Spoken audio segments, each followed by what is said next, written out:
ఏ చిన్నపాటి వైద్య సేవలు అవసరమైనా ప్రైవేట్, కార్పొరేట్ హాస్పిటళ్లలో లక్షలు బిల్లులు చెల్లించాల్సిన పరిస్థితి. అవుట్ పేషెంట్ ఫీజులే మినిమం 300 నుంచి 1500 వరకు ఆయా ఆసుపత్రులు వసూలు చేస్తున్నాయి.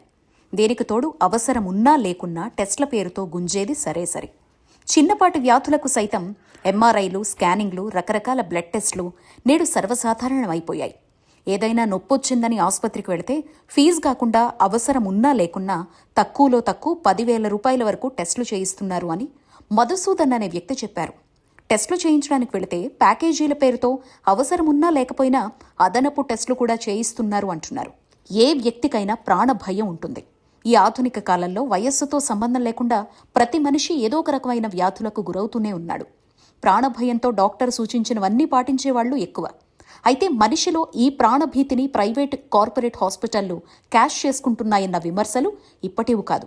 హాస్పిటళ్ల దోపిడీని ఎండగడుతూ అనేక సినిమాలు సైతం వచ్చాయంటే పరిస్థితిని అర్థం చేసుకోవచ్చు. కుటుంబంలో ఎవరికైనా ఏదైనా తీవ్రమైన జబ్బు చేస్తే అతన్ని కాపాడుకునేందుకు ఆ కుటుంబం ఎంతదాకైనా వెళుతుంది. ఉన్న ఆస్తులు అమ్ముకోనో లేదా అప్పులు చేసి మరీ అతన్ని దక్కించుకునేందుకు ప్రయత్నాలు చేస్తుంది. మానవ సమాజంలో బాంధవ్యాలతో ముడిపడ్డ బలహీనత ఇది. కానీ ఈ బలహీనతను ఆసరాగా చేసుకున్న కార్పొరేట్ హాస్పిటళ్లు వైద్య సేవల కంటే కాసులు వసూలు చేసుకోవడంపైనే ఎక్కువగా దృష్టి పెడుతున్నాయన్న విమర్శలు బలంగా వినిపిస్తున్నాయి. సాధారణంగా చిన్న హాస్పిటల్స్లో సైతం ఐసీయూ ఛార్జీలు 8,000 నుంచి 15,000 రూపాయల వరకు ఉంటున్నాయి.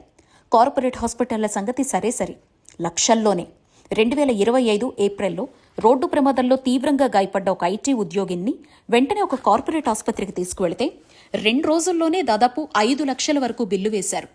ఇంతటితో ఆగని సదరు కార్పొరేట్ ఆసుపత్రి యాజమాన్యం ఇదే అదునుగా మరింత దండుకునే ప్లాన్ చేసింది. అప్పటికే కోమాలోకి వెళ్లిన సదరు పేషెంట్ ముఖానికి ప్లాస్టిక్ సర్జరీ చేయాలని, వెంటనే ₹1,00,000 చెల్లించాలని చెప్పారు.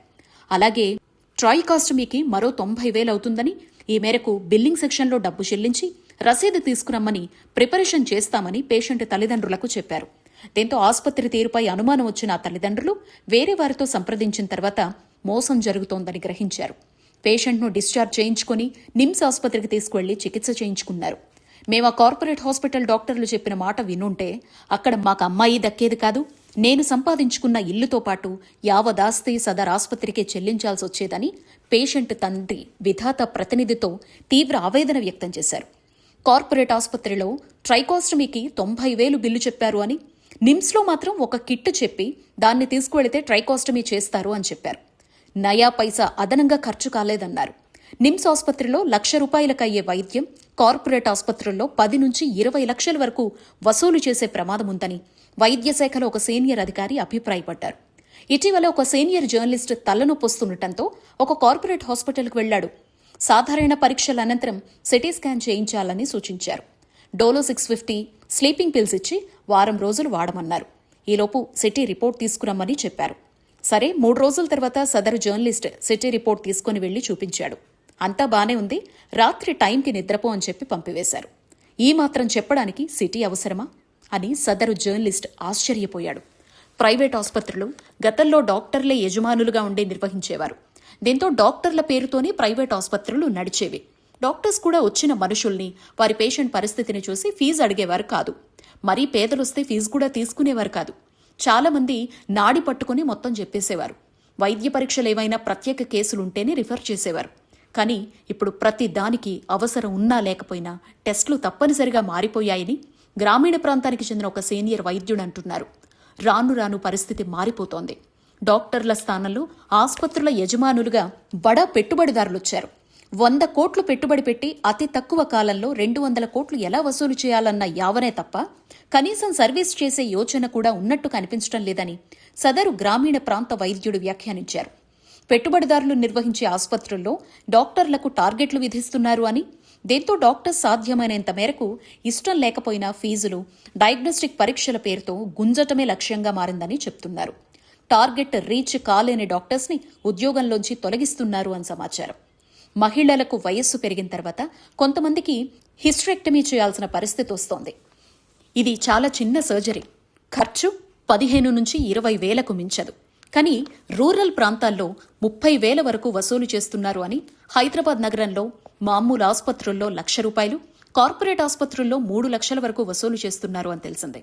వివిధ జిల్లా కేంద్రాలు, తాలూకా, మండల కేంద్రాల్లో మహిళలు చిన్న వయస్సు వారు కూడా నెలసరి సమస్యతో బాధపడుతూ ఆసుపత్రులకు వెళితే అవసరమున్నా లేకపోయినా హిస్టరెక్టమీ చేసి గర్భసంచి కోసి పడేస్తున్నారు. దీనిపై ప్రభుత్వం వద్ద కూడా రిపోర్టు ఉన్నట్లుగా సమాచారం.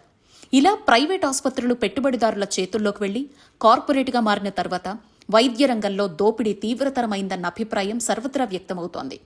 అయితే వైద్య రంగంలో దోపిడీ నరికట్టలేని నిస్సహాయ స్థితిలో సర్కారుందన్న అభిప్రాయం కూడా ఉంది. వైద్య శాఖలో పనిచేస్తున్న ఒక అధికారి మాట్లాడుతూ ఏ ఆసుపత్రిని కూడా కంట్రోల్ చేసే స్థితి సర్కార్కు లేదన్నారు.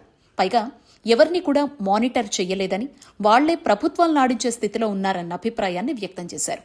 ప్రస్తుత పరిస్థితిలో తెల్ల బట్టలు వేసుకుని కార్లలో తిరిగేవాళ్లు కూడా ఒక్కసారి ఆసుపత్రికి వెళితే బికారీ కావాల్సిన పరిస్థితే ఉందని సదర్ అధికారి అభిప్రాయపడ్డారు. నెలకు ₹1,00,000 సంపాదించేవాడు బ్యాంకులో 10 లక్షలు బ్యాంక్ బ్యాలెన్స్ మెయింటైన్ చేసేవాడికి ఒక్కసారి ఆసుపత్రికి వెళితే బ్యాలెన్స్ నీలవుతుందని చెప్పారు. ఇందుకు తనకు చెందిన వారికి ఒకరికి ఎక్స్పీరియన్స్ వివరించారు. ప్రైవేట్ కార్పొరేట్ ఆసుపత్రుల దోపిడీపై ప్రభుత్వం వద్ద సమాచారం ఉంది. అయితే ఏ విధంగా దీనికి అడ్డుకట్ట వేయాలన్న దిశగా సమాలోచనలు చేస్తున్నారు అని విశ్వసనీయంగా తెలుస్తోంది. ఇప్పటికే తెలంగాణ ప్రభుత్వం ఆరోగ్యశ్రీ పథకం పరిమితిని 5 లక్షల నుంచి 10 లక్షల వరకు పెంచింది. ప్రైవేట్ కార్పొరేట్ ఆసుపత్రుల్ని ప్రోత్సహించకుండా ప్రభుత్వం ఇచ్చే లెటర్ ఆఫ్ క్రెడిట్ ని నిమ్స్ ఆసుపత్రికే ఇస్తున్నారు. ప్రస్తుతం ప్రైవేట్ ఆసుపత్రుల్లో చికిత్స పూర్తి చేసుకుని వస్తున్న వారికి సీఎంఆర్ఎఫ్ కింద నేరుగా పేషెంట్కే ఆర్థిక సహాయం అందిస్తున్నారు.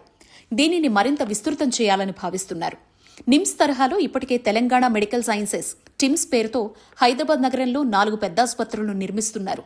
వీటి నిర్మాణం పూర్తయితే హైదరాబాద్ నలుమూలల నిమ్స్ తరహా వైద్య సేవలు అందుబాటులోకి వస్తాయని అధికారులు అంటున్నారు.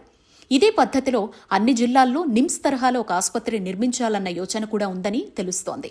ఇలా జిల్లాకు ఒక ఆసుపత్రి అందుబాటులోకి వచ్చినా ప్రజలు ప్రైవేట్ ఆసుపత్రులకు వెళ్లి ఇబ్బందులు పడకుండా ఉంటారు అని, ఈ తీరుగానే ప్రైవేట్ కార్పొరేట్ ఆసుపత్రుల ఆగడాలకు చెక్ పడుతుందని అంటున్నారు.